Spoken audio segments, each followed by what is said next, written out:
Okay, so let's talk about these 22 facts that no one tells you about Canada study relocation. Okay, maybe you want to relocate to Canada. These facts that I will be revealing here are those ugly truths or things that you don't know that you might come across in your journey. Okay, so thank you. My name is Daniel. I welcome you to my YouTube channel. If you have not subscribed to this channel, go ahead and subscribe right now, because I normally drop videos like this every week. So I will not want you to miss out. Okay, so if you don't want to miss out on any of my videos, you have to subscribe, and you will always be the first person to see my videos whenever I post them. Okay, so without further ado, let's quickly dive into these facts that I'm about to repeat to you. So now, the first three facts I will be talking about fall under what I call proper planning. You need planning. Relocation is not something you can just jump into. Okay, you cannot just jump into it and be like, you want to relocate. You have to plan ahead. You have to plan thoroughly ahead. Okay, for instance, if you are going for a 1-year program now, take note that 1-year program will only give you 1 year postgraduate work permit. Okay, 1 year PGWP. That means you have just 1 year to prepare yourself for permanent residence. You have just 1 year to write IELTS and get yourself prepared. Okay, if you are relocating with your child, if you are relocating with your child, with your children, with your kids, how will you combine study with taking care of the kids? You have to make a plan for all of this. Okay, you have to plan. Okay.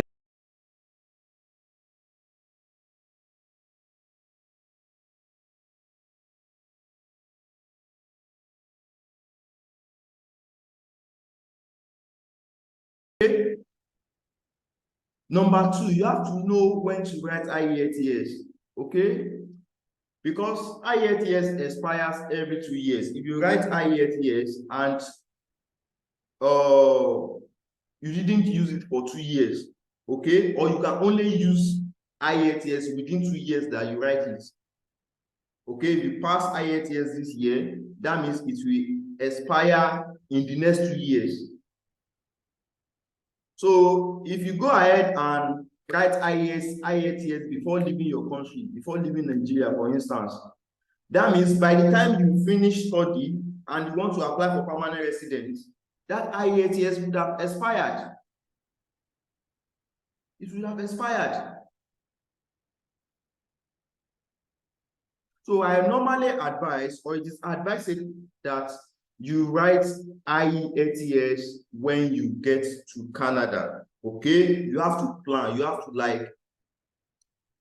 be able to decide that, okay, after my first year of study, I will write IELTS, keep it somewhere so that I can use it to apply for permanent residence after my second year of study, in case we are going for 2 years, 2-year program. Or maybe after my 2 year, once I secure my postgraduate work permit and I'm working, then I will be able to write IELTS so that you just meet up with when you are applying for the permanent residence. So take note of that, because IELTS is compulsory to become a permanent resident. This is what most people will not tell you. Okay, this is another bitter truth. Irrespective of which route that you use to enter Canada, whether to job, whether to study, okay, irrespective of how you enter Canada, you need IELTS to become a permanent resident. Okay, you may only not need permanent IELTS. You may not need IELTS if you are applying for admission. To secure admission, you may not need IELTS because you are coming from an English-speaking country, okay, whereby all your previous education are being taught in English. So to secure admission, to get your foot into Canada by going to a college or to a university, you don't need IELTS. You may not need IELTS. Majority of schools with IELTS for people coming from an English-speaking country. Take note of that. But to become a permanent resident, to apply for permanent resident and become a permanent resident, you need IELTS. Take note of that. Truth number 3, facts number 3 is know which province you are going to and know their requirements, know their conditions. Okay, know the, in case you want to leverage PNP now, provincial nominee program, whereby it is the provinces that normally nominate candidates for permanent residence. So know the province, know their requirement for nomination. Okay, know what and what they will need before they can nominate you for permanent residence. Maybe certain number of months of work experience. For instance, Saskatchewan, they require just 6 months work experience for you to apply for their PNP, for you to be nominated for their permanent residence. Great. Or Brunswick. The same thing with Brunswick. But province like Ontario, for instance, you need 1 year work experience to apply for their permanent residence. So know which province you are going to, know which province your school is, know which province where your residence is. Okay, where you settle. So that you can know their requirements and be able to plan ahead. Okay, for instance, that's Saskatchewan now, whereby they need just 6 months work experience for you to be able to apply for their PNP. That means if you are relocating with a 1-year program, that province will favor you. Because since they are giving you 1 year postgraduate work permits, that means within that 1 year, you are able to secure a job and gather that 6 months work experience, and boom, you are able to apply for permanent residence through their PNP. Okay, so proper planning is very key. Proper planning. So now, number 4 now, fact number 4. Fact number 4. You have to know how to do certain processing by yourself, unless you have a lot of money. That is it. Unless you have a lot of money to be trained around. Okay, for instance, if your passport expired in Canada, or if your study permit expired, you should be able to renew it by yourself instead of spending dollars on agents, on lawyers over there. Okay, so try and know how to do some certain processing by yourself. Okay, you want to get a driver license in Canada, you should be able to do all of this thing by yourself. Maybe you want to apply for a driving job or something. These are basic things. Okay, so you need to be able to do some certain processing by yourself, unless you have a lot of money that you can be spending on lawyers, spending on agents. Okay, so number 5 now. Take note of this. You can only work 20 hours a week as a student. You can only work 20 hours a week as a student. If you are living off campus, maybe, okay, if you are living off campus, it is 20 hours. If you are living inside campus, there can be a way whereby you can do your manipulation and work more than 20 hours.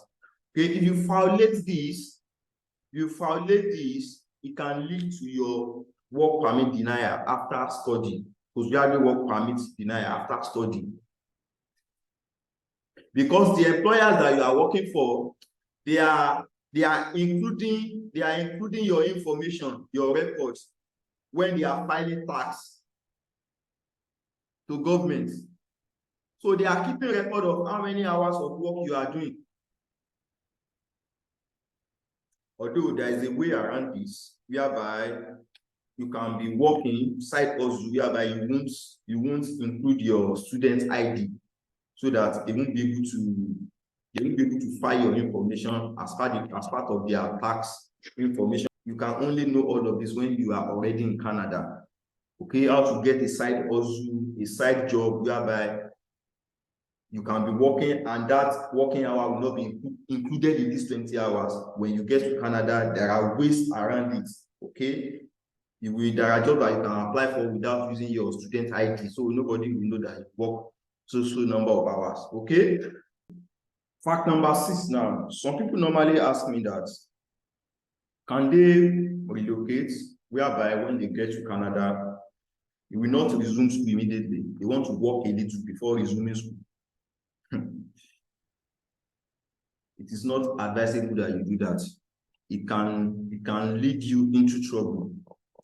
Okay, it can lead to trouble for you. It can put you into immigration wahala. So to avoid that, finish your registration with the school. Face the study that you said. Face the study that you said you come to Canada to do. Face it first. Face your study. After you have begun schooling, you have done your registration and all, then you can start thinking of working. Okay, that's how to do it. Finish your registration, start schooling before you start working. This is how it works. Okay, don't think that you can travel to Canada 3 months in advance to when you resume, or 6 months in advance to when you resume, so that you can be working before you start schooling. It can lead to troubles. Okay, it can cause issues. It can cause issues for you. Okay, take note of that. Number 7 now.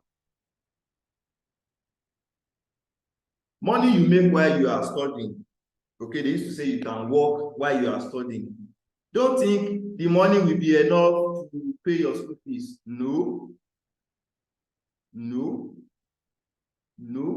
The money will not, it's not, the money is just for you to cater for little responsibilities. Okay, buying groceries, buying food and all. Okay, or pay a certain percentage of your house rent. Not that the money is that much that it will be able to pay your school fees. Okay, this is a misconception that people normally think that they can be working, while they are studying, they will be working to pay their school fees. No. The money you'll be making are just all this small money. Okay, to take care of petty responsibilities.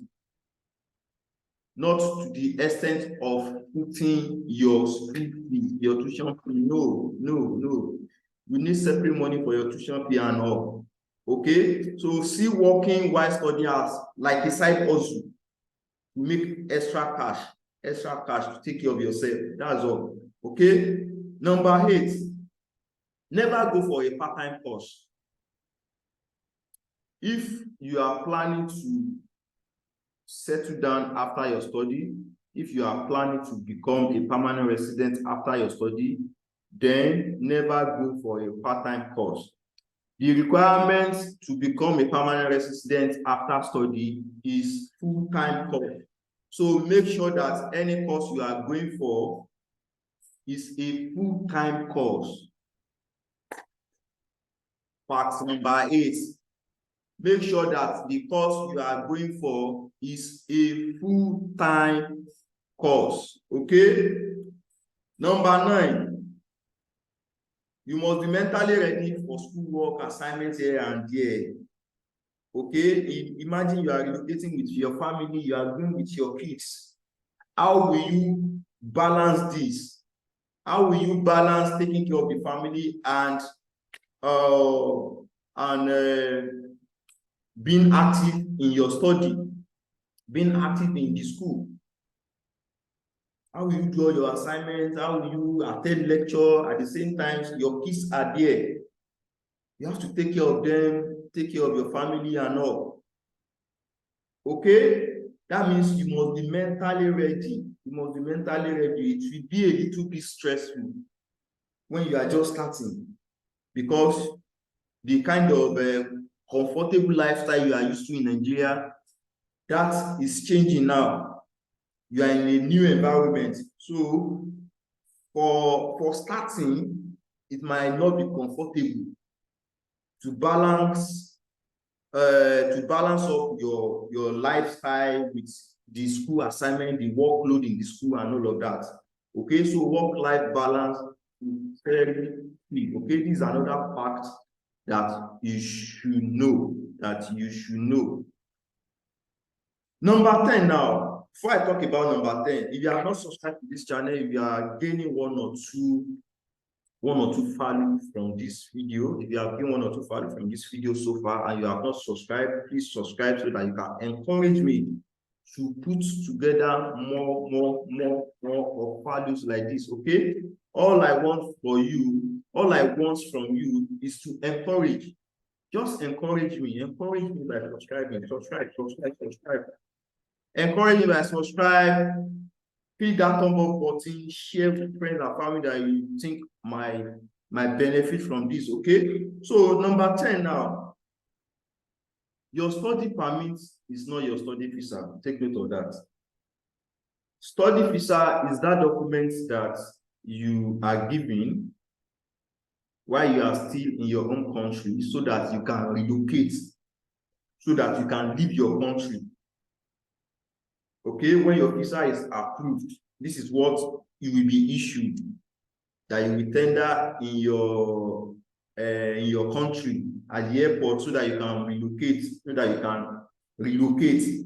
Study permit is that document that you are given at the airport at the point of entry in Canada. Okay, validating that you can now study in Canada.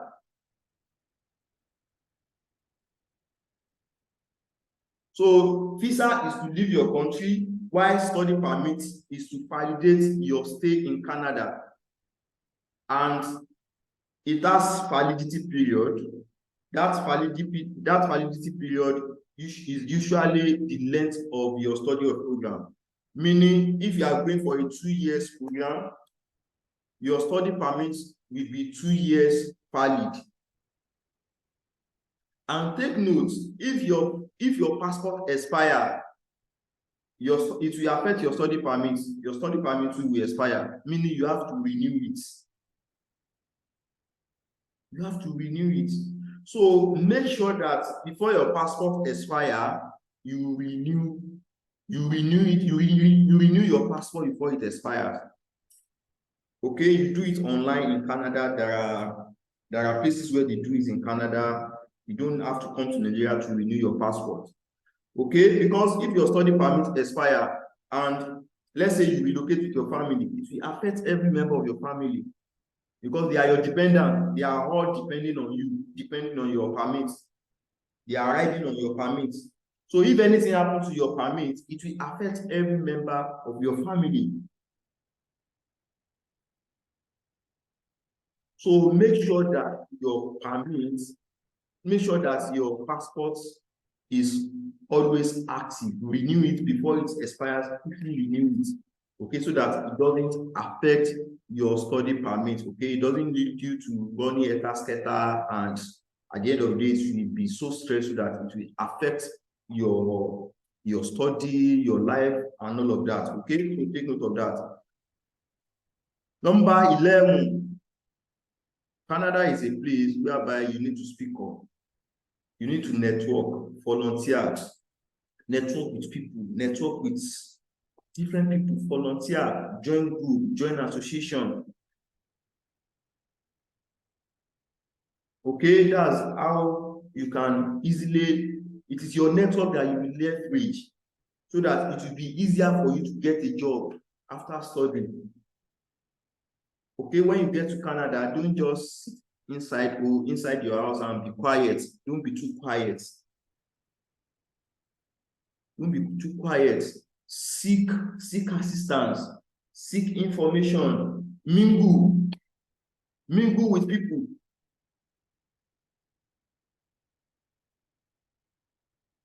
Volunteer in different communities. Okay, the more you volunteer, the more information you'll be able to add to your profile, to your CV. So it will be easier for you. It will serve as a leverage when you are looking for a job after your study. Okay, so